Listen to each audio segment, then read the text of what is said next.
जैसा कि आप सभी जानते हैं, बिहार बोर्ड के मैट्रिक सेंटर परीक्षा का जो संचालन हो रहा है उसके प्रश्न पत्र के सही आंसर की हम लोग चर्चा कर रहे हैं। इस क्रम में आपके सभी विषय के लगभग हम लोग ऑब्जेक्टिव प्रश्नों की चर्चा कर चुके हैं।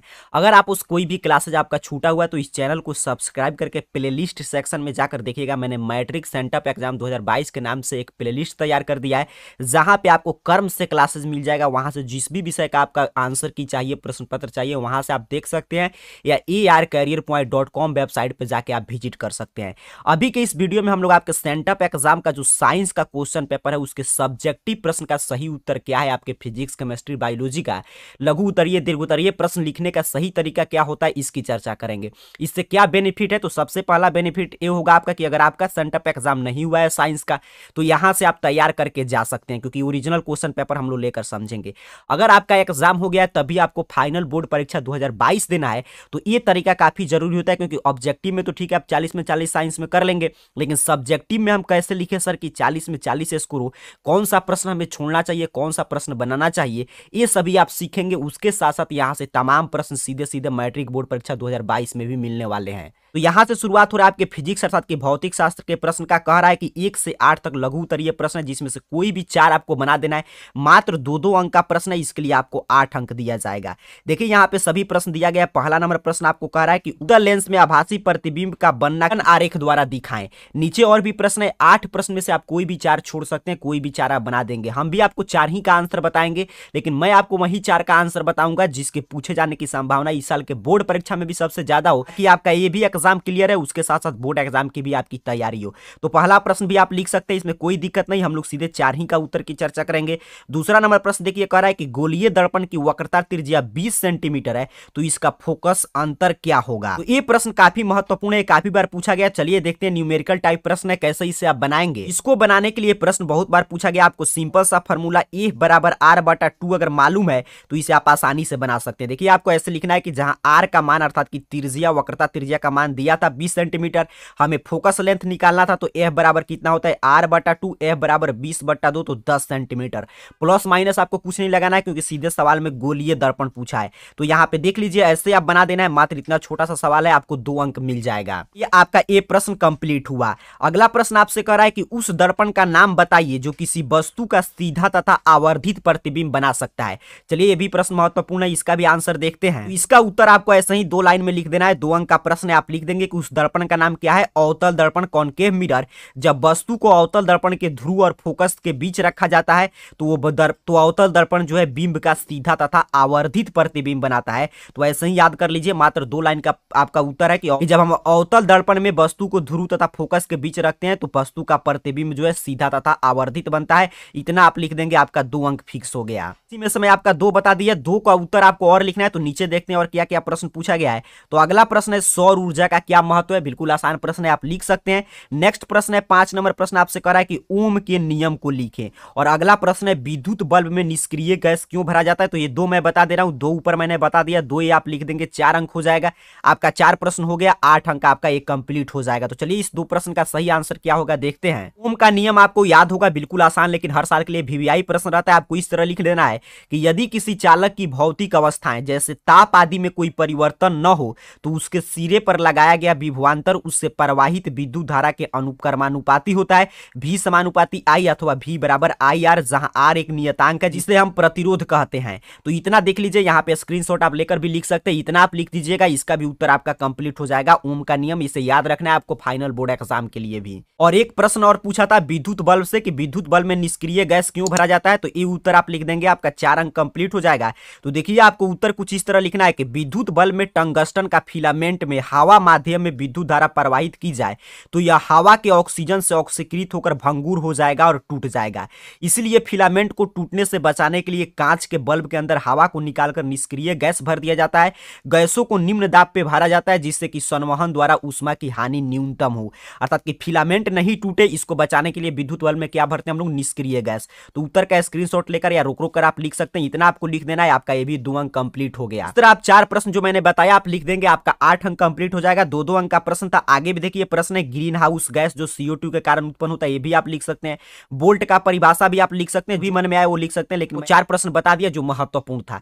आगे देखिए नेक्स्ट प्रश्न आपसे पूछ रहा है कि इन दीर्घ उत्तरीय प्रश्न है, जिसमें 9 और 10 पर दीर्घ उत्तरीय प्रश्न है, 6 अंक का प्रश्न है। इसका बड़ा उत्तर आपको लिखना पड़ेगा। तो इसी में कह रहा है कि इंद्रधनुष क्या है, इसका निर्माण कैसे होता है, सचित्र वर्णन करें। अर्थात कि इंद्रधनुष किसे कहते हैं, उसका निर्माण कैसे होगा, उसका चित्र आपको बना देना है, आपको 6 अंक मिल जाएगा। या दूसरा प्रश्न आपसे पूछा है कि विद्युत मोटर का एक स्वच्छ और नामांकित आरेख खींचे, इसका सिद्धांत तथा कार्यविधि स्पष्ट करें।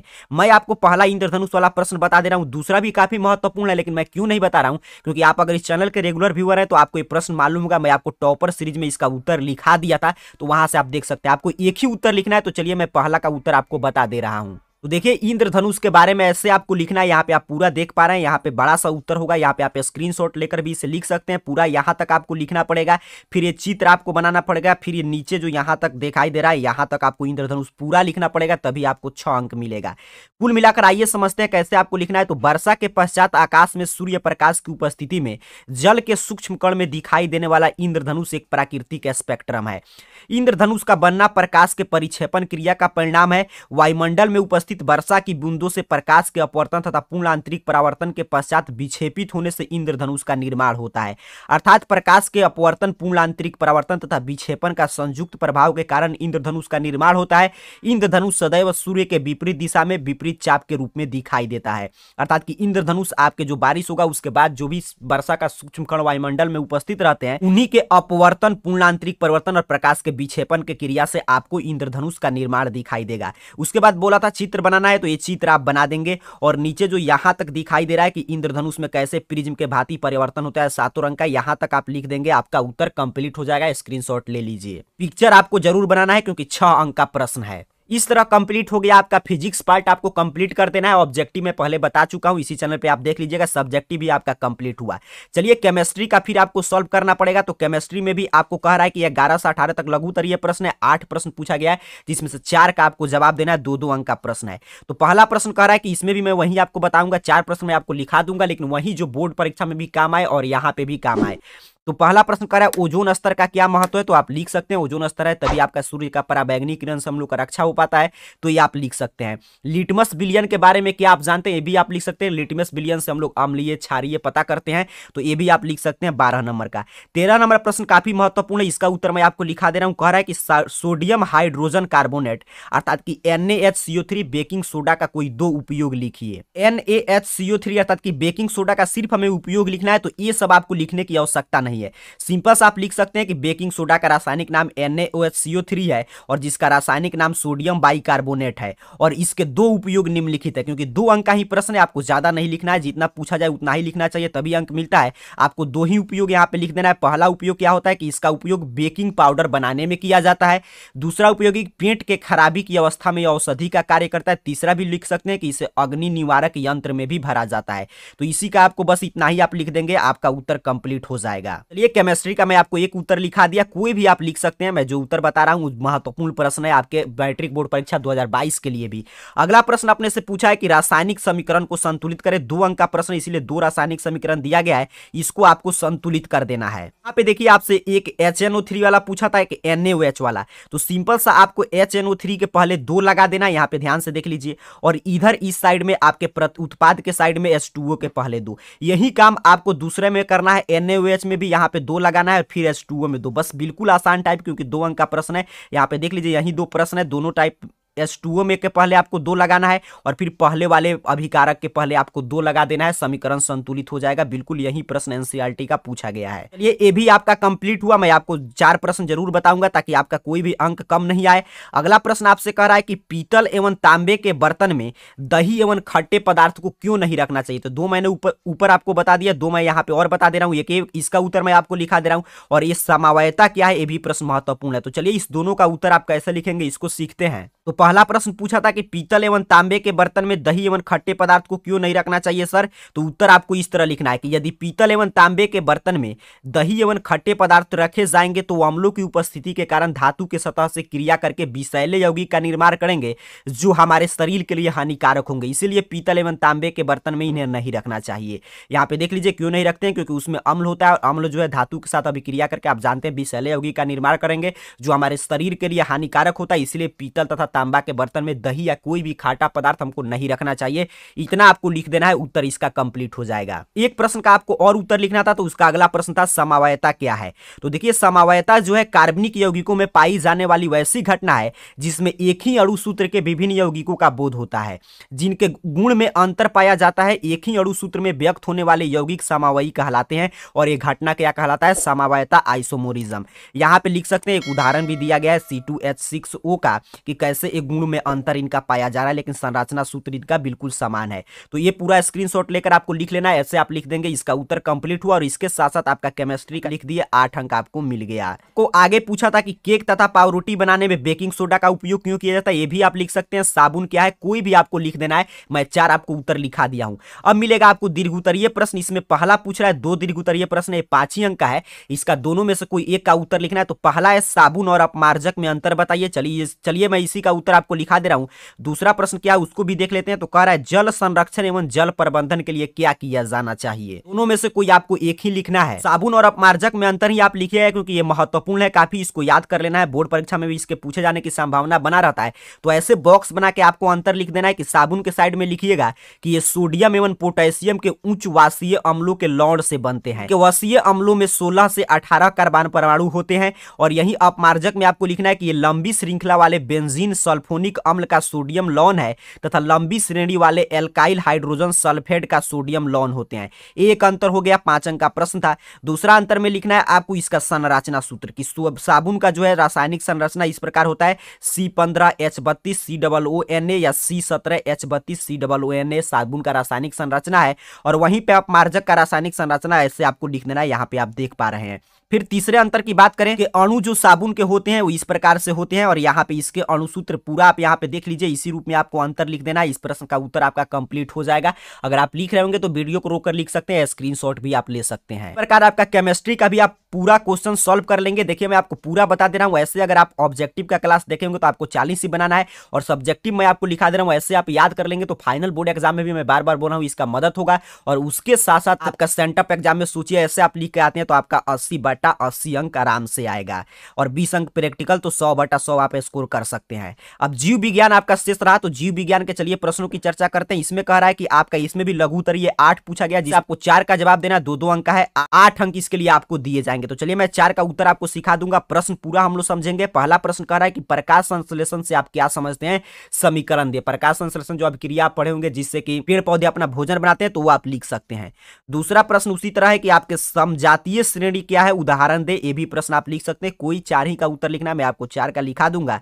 अगला प्रश्न देखिए आपसे कह रहा है कि पोषण की परिभाषा दें, और ये प्रश्न मैं इसलिए लिखा रहा हूं क्योंकि यहाँ पे देखिए 2-2 बार पूछा है, एक बार और पूछा है कि पोषण क्या है, लेकिन दोनों में से आपको कोई एक ही लिखना है। तो इसका सीखते हैं कि कैसे आप उत्तर लिखेंगे। इस तरह आपको उत्तर लिखना है, आपको 2 अंक मिल जाएगा। पूछा था पोषण क्या है, तो वह समस्त प्रक्रम जिसके द्वारा जीवधारी बाह्य वातावरण से भोजन ग्रहण करते हैं तथा भोज्य पदार्थ से ऊर्जा मुक्त करके शरीर की वृद्धि करते हैं, उसे पोषण कहते हैं। ये पोषण का परिभाषा हो गया। इतना ही आपसे पूछा था, इतना ही आपको लिखना है पोषण क्या है। आगे आप थोड़ा सा और बता सकते हैं कि जीव में पोषण की 2 विधि होता है, अपोषी पोषण और परपोषी पोषण, लेकिन बस इससे ज्यादा आपको नहीं लिखना है क्योंकि जितना पूछा जाए उतना ही लिखना चाहिए। यहां तक आप लिख देंगे, आपका 2 अंक कंप्लीट हो जाएगा। इसका उत्तर देने के बाद आपसे नेक्स्ट पूछा है कि श्वसन और दहन में 2 अंतर लिखे। देखिए अंतर स्पष्ट करे वाले जहां पे प्रश्न मिले उसे जरूर लिखना चाहिए, क्योंकि अंतर स्पष्ट ऐसे आप बॉक्स बना के लिखते हैं तो इसमें क्या होता है, एग्जामिनर अच्छा से चेक करके अंक देता है, इसलिए मैं अंतर स्पष्ट करने वाले सभी प्रश्न आपको बता दे रहा हूं। तो श्वसन और दहन में 2 अंतर, चलिए इसको भी सीखते हैं। अंक का प्रश्न है, आपको उत्तर इसी तरह लिखना है, बॉक्स बना के श्वसन एक साइड में दहन।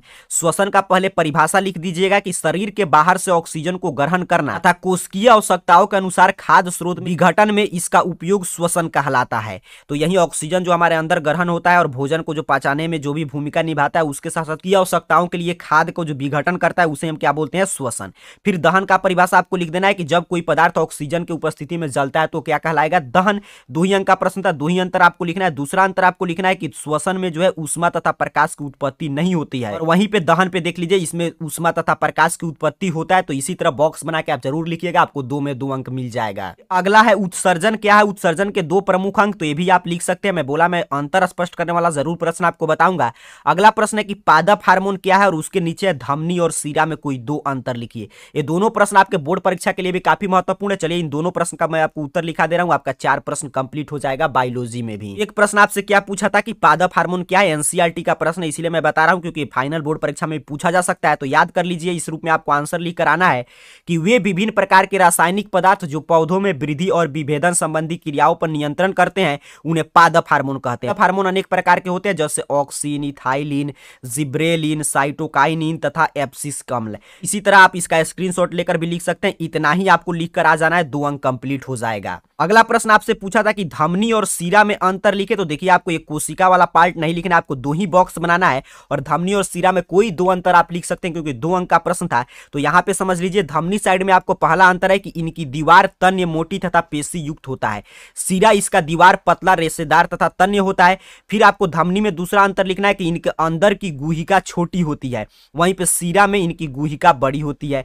तीसरा नंबर प्रश्न है धमनी में कि इनके कपाट नहीं होते हैं और सीरा में कपाट होता है। चौथा, इसमें रुधिर दाब के साथ बहता है, इसमें रुधिर बिना झटके के साथ बहता है। तो ऐसे आपको लिख देना है धमनी और सीरा, ये अंतर आपका कंप्लीट हो जाएगा। और इतना आप लिख देंगे तो 4 प्रश्न आपको बता दिया, 8 अंक आपका बायोलॉजी का भी कंप्लीट हो गया। पूछ रहा है उसके नीचे पोषण क्या है, तो मैं आपको बता चुका हूं। चलिए नीचे की तरफ स्क्रॉल डाउन आप करेंगे, इसको लिखने के बाद आपको मिलेगा बायोलॉजी का दीर्घ उत्तरीय प्रश्न। इसमें आपको पहला है कि मानव हृदय का नामांकित संरचना आपको लिख देना है, या डार्विन का विकासवाद का सिद्धांत की व्याख्या। तो अगर आपको चित्र बनाने आता होगा तो मानव हृदय का आप चित्र बना दीजिएगा, अगर नहीं आता होगा तो डार्विन के विकासवाद के सिद्धांत का व्याख्या कर दीजिएगा, आपको 5 अंक मिल जाएगा। अगर आपको चित्र बनाने आता होगा तो मानव हृदय का यही आप चित्र देख रहे हैं, एक आंतरिक संरचना, एक बाह्य संरचना है, यही आपको नामांकित चित्र इसी तरह नाम के साथ आप बना देंगे, आपको 5 अंक मिल जाएगा। अगर ये नहीं मालूम होगा तो डार्विन का विकासवाद सिद्धांत लिख सकते हैं, इसका स्क्रीनशॉट लेकर आप समझ लीजिए, यही चित्र आपको बनाना है और पूरा नाम के साथ बनाना है क्योंकि 5 अंक का प्रश्न है। तरह मैं आपको साइंस में 80 में 80 बता चुका हूं। अगर ऑब्जेक्टिव का क्लास इस चैनल पे देखे होंगे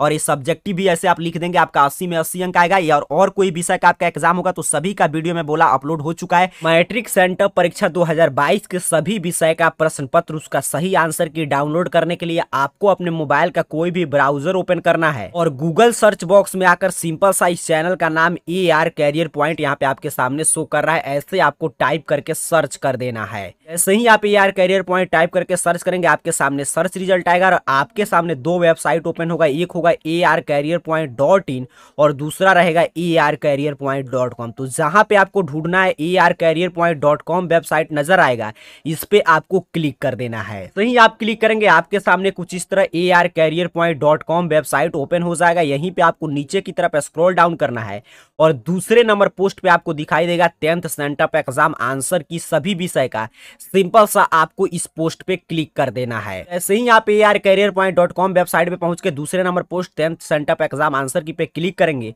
आपके सामने आंसर की वाला पेज ओपन हो जाएगा। यहीं पे आपको नीचे की तरफ स्क्रॉल डाउन करना है, आपको किसी भी विषय का आंसर की चाहिए तो उसके सामने जो बना है क्लिक हियर, इस पे क्लिक करना है। उम्मीद करता हूं आप समझ चुके हैं। आपको arcareerpoint.com वेबसाइट पे पहुंचना है और जिस विषय का चाहिए, साइंस का तो साइंस के सामने, मैथ का तो मैथ का, जिस विषय का चाहिए उसके सामने बने क्लिक हियर पे क्लिक करके आप सभी अपना आंसर की प्रश्न पत्र डाउनलोड कर सकते हैं। आप सभी को बहुत बहुत धन्यवाद।